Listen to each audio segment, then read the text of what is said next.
संतुलन परिवाराचा हा एक कौटुंबिक सोहळा आपण म्हणूया सगळेजण. या 40 वर्षांमध्ये संतुलन परिवारानं घेतलेली जी झेप आहे ती झेप आपण सगळेजण आज अनुभवणार आहोत. मी कार्यक्रमाच्या सुरुवातीलाच संतुलन आयुर्वेदा आणि आजच्या या कार्यक्रमाचं संपूर्ण आयोजन याबद्दल बोलण्यासाठी आमंत्रित करेन सुनील तांबे सरांना की हा एक खूप सर्वांग सुंदर असा कार्यक्रम आज आपण सगळेजण दिवसभर अनुभवणार आहोत. तो नक्की कसा आहे, काय आहे याबद्दल सांगतायत सुनील तांबे सर. ओम स्वरूपाय नमः. ओम श्री सद्गुरवे नमः. ओंकारं बिंदु संयुक्तं नित्यं ध्यायन्ति योगिनः. कामदं मोक्षदं चैव ओंकाराय नमो नमः. गुरुर्ब्रह्मा गुरुर्विष्णुः गुरुर्देवो महेश्वरः. गुरुसाक्षात् परब्रह्म तस्मै श्री गुरवे नमः.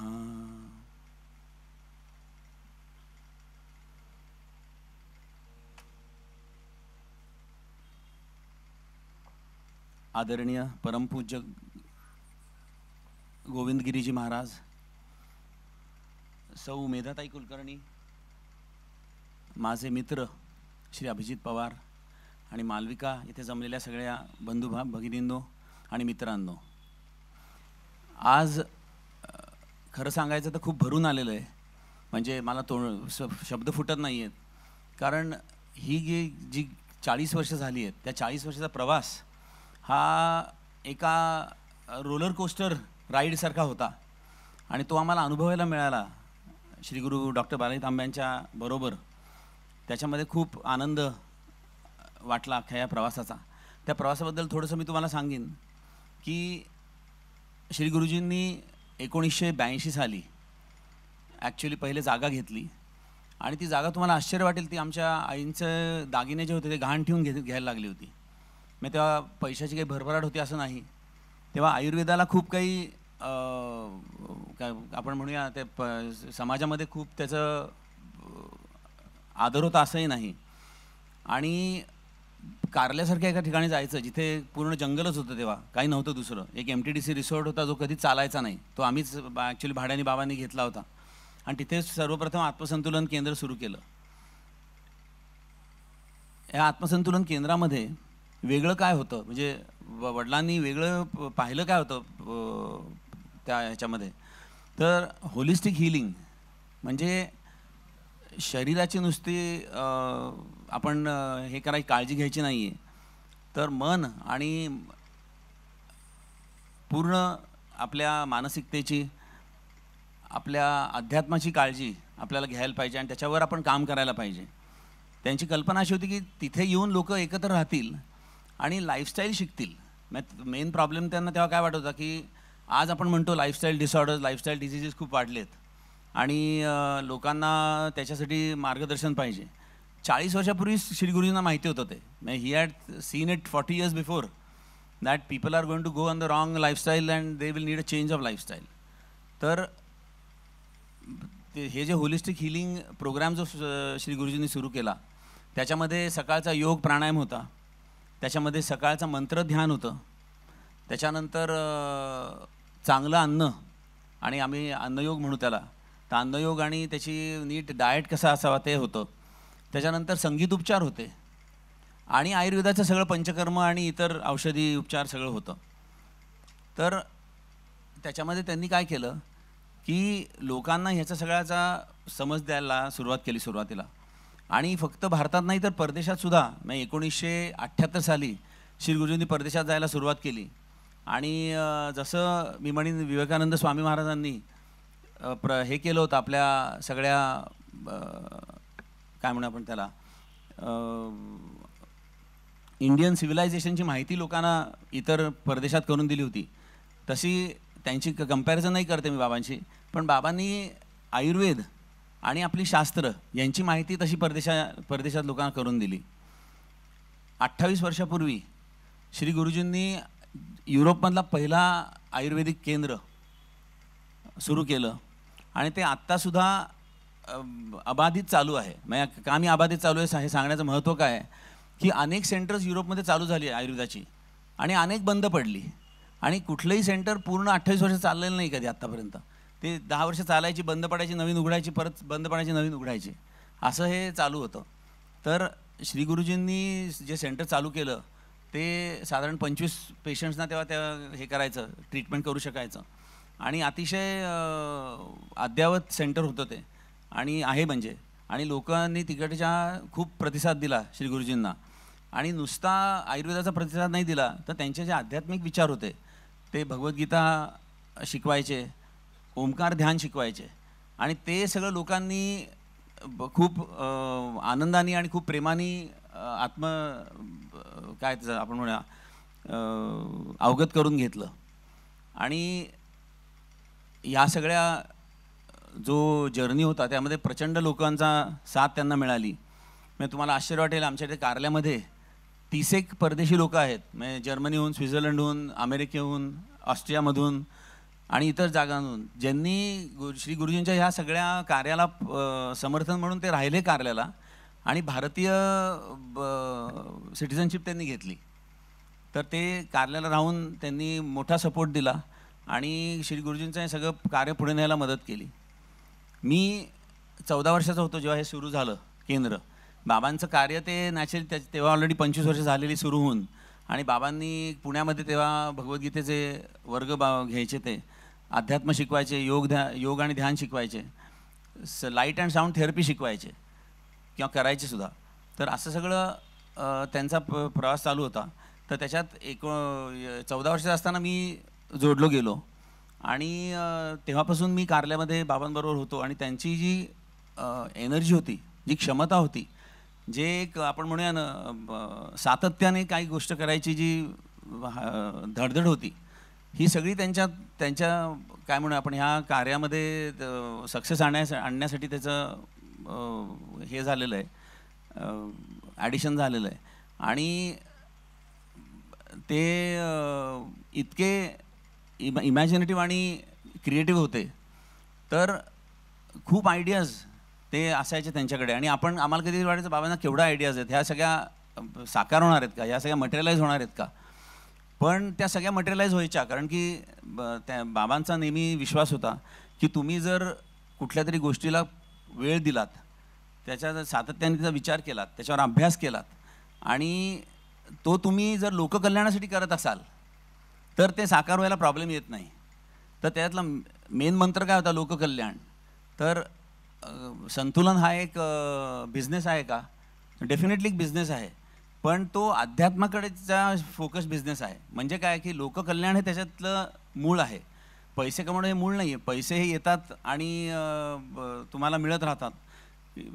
जसं तुम्ही काम कराल तसं त्याचा मोबदलाही मिळतो. पण तुम्ही तुमचा हेतू काय आहे, तर तुमचा हेतू, बाबांचा हेतू कधी पैसा हा हेतूच नव्हता.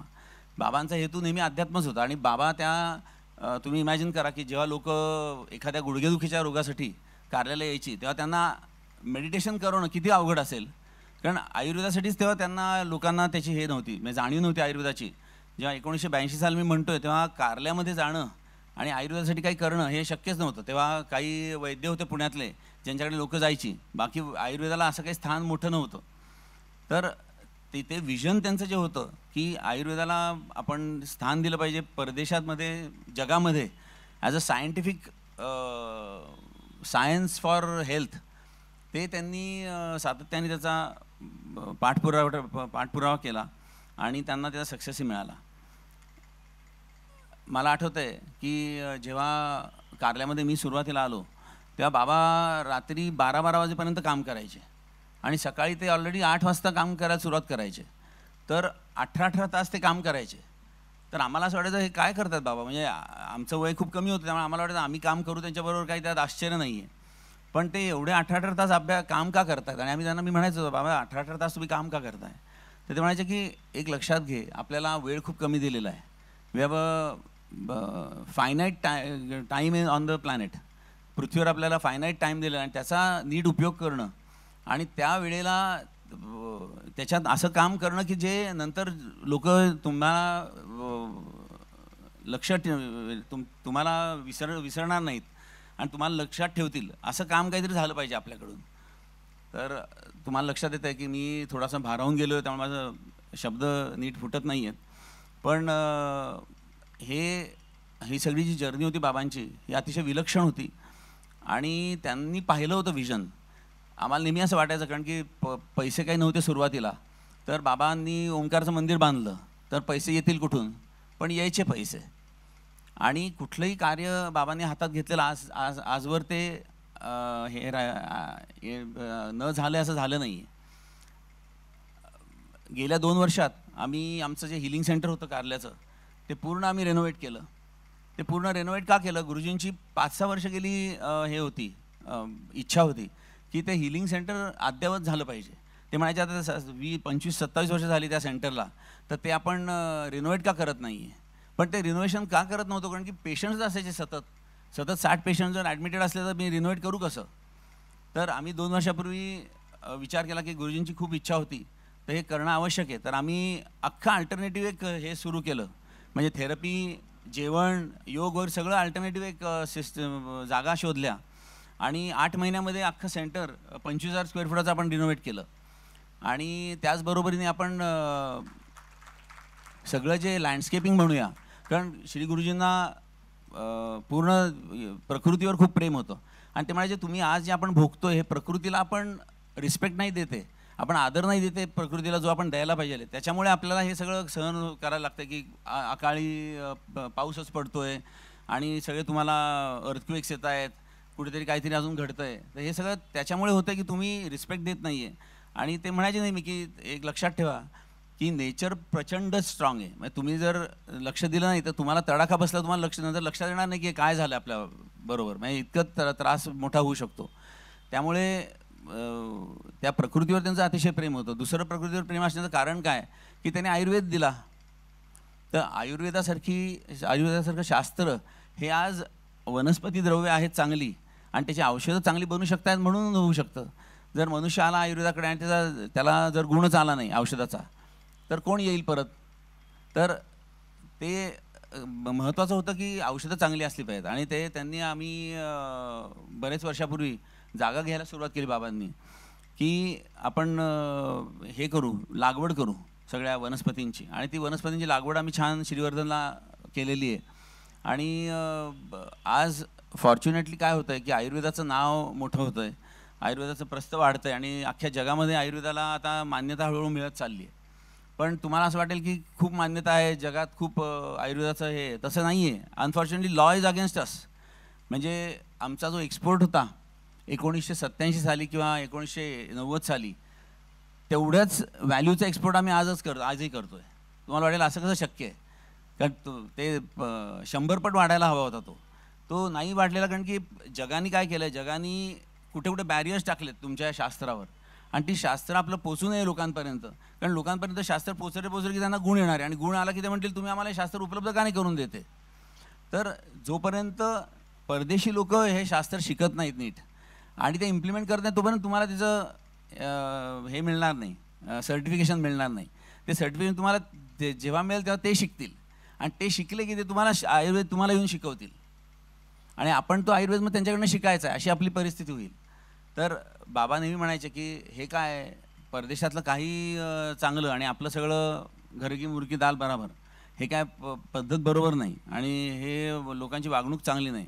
तर आपण आपल्या शास्त्रांना ओळखलं पाहिजे, आपल्या संस्कृतीला ओळखलं पाहिजे आणि त्याच्याप्रमाणे आपण काम केलं पाहिजे, असं त्यांचं नेहमी आग्रह असायचा. तर मी फार वेळ घेत नाही, मी अजून सांगायला खूप आहे आपल्याला. आत काय आहे ते मी सांगतो आपल्याला 1 मिनिटाभरामध्ये. आतमध्ये आम्ही एक्सपिरियन्स सेंटर्स केले आहेत, कुट्या केल्या आहेत.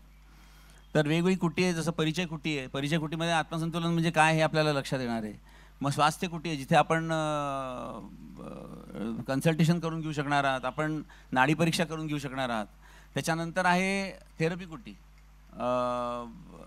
त्याच्यामध्ये आपण 10 ते 12 मिनिटाच्या थेरपीज, म्हणजे हे काय सॅम्पल आम्ही म्हणूया, कारण सगळ्या ट्रीटमेंट्स असतात त्या 1 तासाच्या असतात, पण इथे आम्ही 10-12 मिनिटाच्या ट्रीटमेंट्स फक्त निवडल्या आहेत. कशासाठी निवडल्या आहेत की आपल्याला एक फील यावा की या थेरपीज कशा चालतात, त्याचं कसं वाटतं, तर ते तुम्हाला कळावं म्हणून त्या थेरपीज आहेत, त्या विना मूल्य आहेत, सगळं मोफत आहे, काही त्याला पैसे घेणार नाही आहेत. आणि ते तुम्हाला तिथे 10-12 मिनिटाचा एक्सपिरियन्स तो मिळू शकणार आहे. त्याच्यानंतर आम्ही तुम्हाला मॅन्युफॅक्चरिंग म्हणजे निर्माण कुटी केलेली आहे. निर्माण कुटीमध्ये आम्ही काय केलं आहे की सुवर्णभस्म, त्यानंतर मोती. तर मोती खाऊ शकतो आपण हेच लोकांना माहिती नाही आहे, बरोबर. मोती आपण घालतो याच्यामध्ये आपल्या दागिन्यांमध्ये आपल्याला माहिती आहे, पण आपण खाऊ शकतो मोती माहीत नव्हतं. तर तो मोती आपण कसा प्रोसेस करतो की तो खाता येतो म्हणजे औषधामध्ये नंतर जातो आणि तो शरीरामध्ये परिणामकारक होऊ शकतो. ह्याच्यासाठी आपण तिथे ते ठेवलं आहे. त्याच्यानंतर आपण स्कल्प किंवा सिद्ध तेलं कशी बनवतो ते आपण तिथे ठेवलं आहे. त्याच्यानंतर आपण त्या समोरची जी कुटी आहे ती अन्नयोग कुटी आहे. तर अन्नयोग कुटीमध्ये काय आत्ता झालं आहे असं की सगळ्या घरांमध्ये झोमॅटो आणि अजून काय काय सगळं आहे, खूप सगळं ते सगळं येतं आहे. आणि येते म्हणजे होतं आहे काय की घरामध्ये बनतोय डाळ भात भाजीपोळी बनते आहे, पण मुलं ती खात नाही आहेत. मुलं ते बाहेरून झोमॅटोतनंच मागवत आहेत. आणि हे काय चांगलं आहे का? हे बिलकुल चांगलं नाही आणि ते काहीतरी त्याच्यात बदल केला पाहिजे. प्लस लोकांना काय झालं आहे, लोक आज म्हणतात सूप, तर सूप कुठलं आठवतं लोकांना, तर म्हणतात mushroom soup, corn soup, tomato soup. आता मी तुमच्या कडनं टॉमॅटोच काढून घेतला, तुम्ही सूप बनवू शकाल का? तुम्ही म्हणा सूप बनणारच नाही, टॉमॅटो शिवाय मी सूप कसं बनवू? कॉर्न काढून घेतलं तर मी सूप काय बनवणार आहे असं तुम्ही म्हणाल. तर तिथे आपण अशा रेसिपीज ठेवल्या ज्या आपण टॉमॅटो, कॉर्न आणि मशरूम शिवाय बनवतो आहे. म्हणजे चांगल्या रेसिपीज शक्य आहे. त्याच्या प्लस आपण तिथे होम रेमेडीज म्हणजे आपलं पोट जर सतत आपल्याला त्रास देत असलं तर पहिले आपण घरगुती उपायाने सुरू करतो, तसे काही घरगुती उपाय आपल्याला तिथे शिकवणार आहेत. त्याच्यानंतर आहे आपली योग कुटी. ती ॲक्च्युली सुरुवातीला दुसरीच कुटी आहे. त्याचा पूर्वी त्याचा एंट्रन्स पलीकडून होता म्हणून मला ती लक्षात तिकडून आहे. पण योग कुटी आहे त्यात आपण त्यांना संतुलन क्रिया योग हा श्री गुरुजींनी डिझाईन केलेला योग आहे. ह्याच्यामध्ये वेगळं काय आहे, तर वेगळं असं आहे की नॉर्मल लोकांना ते जेव्हा 35, 40, 45मध्ये कार्यालय यायचे त्यांना कुठलाही योग जमायचा नाही. त्यांना फ्लेक्सिबिलिटी नसायची, त्यांच्याकडे ताकद नसायची आणि त्यांना योग करायला अवघड जायचा. तर श्री गुरुजींनी असा योग डिझाईन केला आहे ज्याच्यामध्ये हॉर्मोनल बॅलन्स परत आपला रिस्टोअर होतो, आपल्याला फ्लेक्सिबिलिटी शरीराला मिळू शकते आणि आपला फोकस आणि स्ट्रेंथ वाढू शकते. असा त्यांनी योग डिझाईन केला, तो आपण करवणार आहे तिथे योग कुटीमध्ये. त्याच्यानंतर एक संगीत उपचार कुटी आहे, इथे आपण हिलिंग म्युझिक हा प्रकार आपण अनुभवू शकता. आणि हिलिंग म्युझिकचं काय आहे की नुसतं ते संगीत चांगलं एंटरटेनिंग आहे म्हणजे ते हिलिंग होतं असं नाही. हिलिंग संगीत असायला त्याला काय, त्याला नीट लिहिलेलं असलं पाहिजे. म्हणजे त्याला शास्त्रशुद्ध पद्धतीने काही मंत्र आहेत, काही स्तोत्र आहेत, तशी ती लिहिलेली असतात. त्यांनी ते त्याचा हे होतो, इफेक्ट होतो. तर ते प्लस त्याच्यामध्ये राग हे एक मोठा काम करतात त्याच्यामध्ये. आणि श्वास, या 3 गोष्टी मिळून ते त्या कुटीमध्ये तुम्हाला अनुभव करता येईल की संगीत कसं हे. त्याच्यानंतर ध्यान कुटी आहे, ती पलीकडच्या बाजूला आहे थोडीशी, त्यांना आम्ही मुद्दाम साईडला ठेवलं म्हणजे तिचा आवाज नाही व्हायला पाहिजे, तुम्हाला नीट ध्यान करता यायला पाहिजे, तर ते तिथे आहे. त्याच्यानंतर इथे आतमध्ये अजून एक कुटी आहे, तिचं नाव आहे टेस्टिंग अँड टेस्टिंग कुटी. तर त्याच्यामध्ये तुम्ही काय करताय, तुम्ही कुठलाही संतुलनचा जो प्रोडक्ट आहे तो तुम्ही टेस्ट करू शकता, तुम्ही क्रीम लावू शकता, तुम्ही तेल, सिद्ध तेल लावू शकता आणि पाहू शकता कसं वाटतंय तुम्हाला. तर ते आहे. तर असं सगळं आतमध्ये व्यवस्था केलेली आहे आणि तुम्हाला सगळ्यांना त्याचा अनुभव चांगला येईल असं मला खात्री आहे.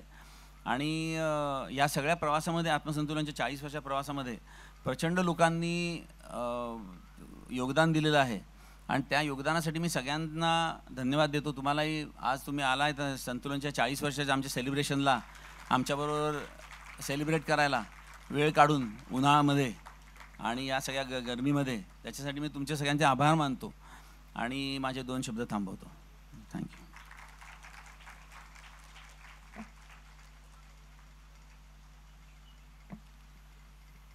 खरं तर या कार्यक्रमाच्या निमित्तानं सुनील सर तुमचेच आभार मानायला पाहिजेत, कारण गेली 40 वर्ष बाबांबरोबर सातत्यानं राहून त्यांनी दिलेले संस्कार, त्यांनी दिलेलं शिक्षण आत्मसात करून, कारण आपल्याकडे आपल्या समाजामध्ये असं आहे की अनेक वेळेला एखादी व्यक्ती प्रोफेसर असेल तर त्याचा मुलगा प्रोफेसर होईलच याची काही खात्री नसते किंवा ते आवडीने करतीलच असं सांगता नाही येत. पण सुनील सरांनी या सगळ्या गोष्टी आवडीनं शिकून घेतल्या आणि कदाचित श्री गुरुजी द्रष्टे होते. 40 वर्षांपूर्वी त्यांनी पाहिलं होतं की पुढे 40 वर्षांनी, 50 वर्षांनी, 60 वर्षांनी समाजामध्ये काय होणार आहे, संतुलन बिघडणार आहे. आणि ते संतुलन जर व्यवस्थित ठेवायचं असेल तर आज उपाययोजना करावी लागेल. सर आत्ता बोलता बोलता म्हणाले की पर्यावरणाचा समतोल बिघडतोय आणि ते आपल्या सगळ्यांना लक्षात येत आहे. आज जो काही हा उन्हाचा भडका आपण सगळेजण सहन करतोय ते त्याचं उदाहरणच आहे.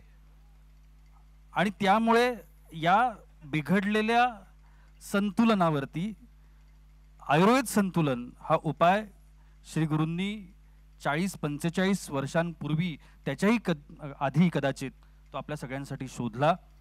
आणि हा वारसा सुनील सर आणि डॉक्टर मालविका, खरं तर त्यांचंही अभिनंदन, कारण पत्नीची साथही तेवढीच महत्त्वाची असते. मध्यंतरी एक खूप छान जोक वाचला होता. कोलंबसला जर बायको म्हणाली असती की काय नाही कुठे जायचं, घरात गप्प बसा, तर पुढचा शोध लागला नसता. त्यामुळे तुम्हा दोघांचं आजच्या या कार्यक्रमाच्या निमित्तानं विशेष अभिनंदन, कारण तुम्ही दोघांनी तुमच्या 2 हातांमध्ये आभाळ पेलवलंय, जे आभाळ गुरुजींनी तयार केलं आणि त्या आभाळाला न्याय देण्याचं काम तुम्ही दोघंही जण आज ताकदीनं करताय. काळानुसार त्याच्यामध्ये बदल घडवताय. खरं तर बदल ही आपल्या सगळ्यांसाठी अत्यंत महत्त्वाची गोष्ट आहे, काळाची आवश्यकता असणारी गोष्ट आहे. आणि ते बदल संतुलनमध्ये होताना आपण सगळेजण पाहतोय. वेगवेगळ्या टप्प्यांवरती हे बदल कदाचित पुढच्याही भविष्यामध्ये आपल्या सगळ्यांसमोर येत राहतील.